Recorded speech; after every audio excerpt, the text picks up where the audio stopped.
Mais uma vez estamos aqui, em nome da FIPESP, iniciando uma nova programação denominada Saúde em Foco. Hoje, iremos homenagear o Dia Mundial do Transtorno Bipolar. E para isso, trouxemos a psicóloga Rita Pinella, da nossa Rede Afinidade, a qual esclarecerá e abordará o assunto tão em moda atualmente e com tantos problemas surgidos decorrente do tal transtorno. Olá a todos, eu quero agradecer a presença, o convite, espero poder estar contribuindo aqui com algumas informações. Doutora Rita, o que é o transtorno bipolar? Eu gostaria de iniciar falando o que não é, porque a gente tem alguns conceitos assim popularmente conhecidos como o bipolar, ele tem uma labilidade de humor, muda de humor toda hora, ele é muito instável, ele é muito impulsivo, e a realidade não é essa. O transtorno bipolar, em primeiro lugar, é um quadro clínico sério que deve ser diagnosticado corretamente. Ele é uma desregulação bioquímica cerebral. O que é isso? Tem fatores biológicos, hereditários e tem sim uma desregulação química no cérebro, ok? O que caracteriza muito o transtorno bipolar não é uma labilidade de humor constante, mas sim dois polos muito distintos, que é a fase da depressão, que pode se durar semanas, dias, semanas, e a fase da mania, que também pode durar dias, semanas. Uma pergunta aqui muito importante. Quais as mudanças normais do transtorno bipolar? Ok. Vamos falar um pouquinho sobre a labilidade de humor do nosso dia a dia, né? Então, a vida traz pra gente alegrias, traz pra gente tristezas, depressões, nos decepciona, as pessoas nos magoam. Então, estar em momentos de alegria e estar em momentos de tristeza faz parte da humanidade, do ser humano, né? No transtorno bipolar, como é uma doença, né? Ele fica polarizado, né? Em depressão e em mania. E aqui eu gostaria de comentar um pouco que existem alguns tipos de transtorno bipolar.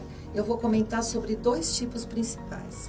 A bipolaridade tipo 1, que é aquela mais clássica que o familiar reconhece, onde tem aquele estado de depressão, de tristeza, de desânimo, de falta de energia, e quando sai do estado de depressão, entra na fase maníaca completa. É aquela fase onde a pessoa tem gastos exagerados, por isso que eu costumo dizer que o familiar geralmente reconhece. É tudo muito excessivo, muito exagero, ela tem gastos, chega a criar dívidas, chega a ter falência, né? Ela fica noites sem dormir e não sente que está precisando dormir.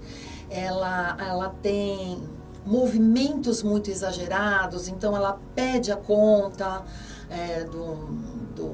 do trabalho, porque acha que ela tem uma missão maior a ser cumprida, ela assume vários compromissos ao mesmo tempo, então tudo é muito exagerado. Essa é a bipolaridade tipo 1. E tem a bipolaridade tipo 2, que é muito característico mais em mulheres, a gente percebe isso na clínica, né? Onde existe o estado de depressão, mas existe a mania que a gente chama de hipomania. Ela é mais sutil, ela não é dessa forma exagerada, mas também a pessoa dorme 3, 4 horas por dia e se sente super disposta, super energizada, ela se sente feliz, ela se sente completa, a mulher é mais vaidosa, se cuida mais. E aqui eu queria deixar uma observação. A bipolaridade tipo 2 é mais difícil de ser diagnosticada, doutor. Sabe por quê? A pessoa, quando ela procura o médico, ela vai falar daquilo que ela está sofrendo, né? Do que está afligindo ela. Então, muitas vezes, ela fala só do estado depressivo, né? Do desânimo, da falta de vontade de viver, de não conseguir fazer as coisas básicas do dia a dia, de não querer levantar da cama. Ela dificilmente vai falar desse estado de hipomania, porque parece que a pessoa está num momento feliz de ser da vida. Então, é aí que ocorrem muitos diagnósticos errôneos. É mais comum a própria paciente procurar ou a família ao redor é que começa a perceber alterações de comportamento? No estado de bipolaridade tipo 1, a família geralmente percebe porque ela está vendo os danos que estão sendo causados, né, nessa mania exacerbada, né? Os gastos, a pessoa, vou dar alguns exemplos, a pessoa acaba comprando 15 calças do mesmo tipo, compra 10 pianos e faz investimentos indevidos, chega a levar à falência a família inteira, né? É um estado muito exagerado. Então, geralmente é o familiar que acaba detectando, percebendo que tem algo errado e acaba levando ao médico. Na bipolaridade tipo 2, é como eu falei, é muito difícil de ser diagnosticada, porque até para o familiar ele acha, nossa, ela está feliz, ela está se sentindo plena. E não é uma verdade. Ela tem uma mania, mas é uma mania mascarada, né? Quer dizer que no tipo 1, a família é importante na detecção dos principais e dos primeiros sintomas. Sim, sim. E no tipo 2 é mais sutil. É mais sutil. E a família às vezes passa batida nesse... Principalmente na fase da hipomania. E aí o que acontece? Muitas vezes esse paciente ele é diagnosticado com depressão, né? E vai tomar remédio para depressão. E não o remédio de labilidade de humor, por exemplo, o estabilizador de humor, que é o que seria mais adequado. Porque, no fundo, a doença tem causa química. Sim, sim. Tanto que a medicação tem que ser de acordo com a patologia e não, no caso, tratar como se fosse uma depressão. Exatamente. Um outro tipo de medicação. Como ela é fundamentada em uma desregulação química, precisa da intervenção medicamentosa adequada. Por isso que eu falo que o primeiro passo é um diagnóstico correto, né? É o primeiro passo. Muitas vezes, esse diagnóstico depende de uma equipe multidisciplinar, por exemplo, fazer uma avaliação neuropsicológica, né? Que vai aí trazer um laudo com os resultados, um direcionamento do que o paciente tem, ir ao psiquiatra junto com esse resultado, com esse laudo, fazer exames clínicos, né? Não é tão fácil assim como a gente pensa que é só ler no Google lá o que é o transtorno bipolar e já se identificar, ou não, né? Transtornos psíquicos, eles devem ser coisa séria, deve ser levado com todo cuidado e tem que ser feito um diagnóstico preciso. Às vezes demora esse diagnóstico. Detectado alguns sintomas, ou pela família, ou pelo próprio paciente, o que ele deve procurar? Qual tipo de médico, de profissional mais adequado a iniciar um aconselhamento e um tratamento? Ok. Primeiro vamos falar das dicas que o familiar pode ter em relação a ele perceber que tem alguma coisa errada, né? Eu falei dos dois polos, né? A fase da depressão e a fase da mania. Na depressão, a pessoa, ela está num desânimo, numa falta de energia, ela está numa tristeza profunda e não tem motivo aparente. Muitas vezes ela tem ideação suicida, ela tem um prejuízo funcional, ou seja, às vezes atividades rotineiras do dia a dia ela não consegue fazer, ela não tem energia para isso, né?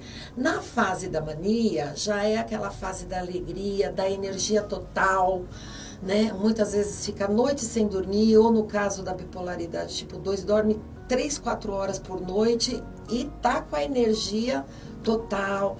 Tem aquela questão do consumo excessivo, do gasto excessivo, de tudo ser muito excessivo. Então, são esses sinais que às vezes uma pessoa próxima, né, a esse paciente pode estar detectando e pode estar ajudando. A primeira providência é buscar um especialista, um médico psiquiatra, né?